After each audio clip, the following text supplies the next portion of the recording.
It is the season for respiratory infections. Emergency rooms across Washington are in crisis mode as pediatric capacity is remarkably strained.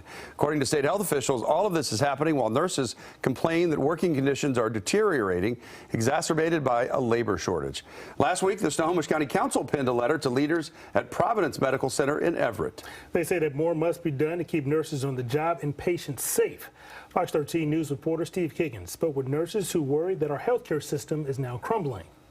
It's beyond a crisis. Dana Robinson has been a registered nurse for 16 years, spending nearly a decade at Everett's Providence Medical Center.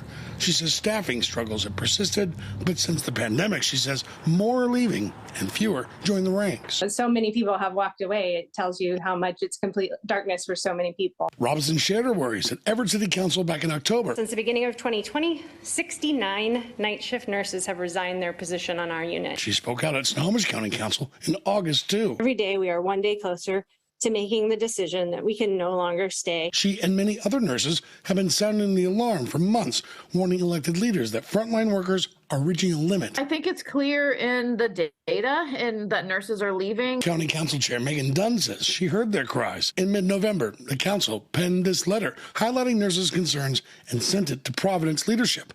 In it, the council says it heard complaints about low morale among support staff and nurses who believe burnout and resignations result in a turnover rate rising beyond industry standards. The staffing crisis means care quality suffers, and nurses told council they're left to bear the brunt of patients' frustrations. Nurses said they fear the crisis may harm patients, which could put their license at risk. Council says employees complained capacity was so stretched at one point, acute care patients and some going into labor were told to find care elsewhere.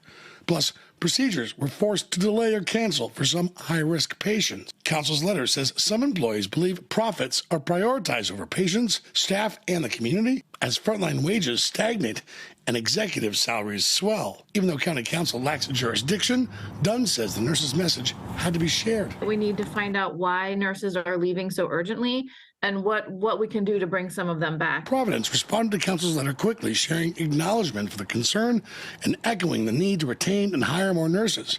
Providence's letter says a comprehensive retention and recruitment plan aims to work with union partners, offers competitive wages, and leans on frontline staff to learn what works and what doesn't. The hospital also says it significantly reduced executive and admin staff to cut costs.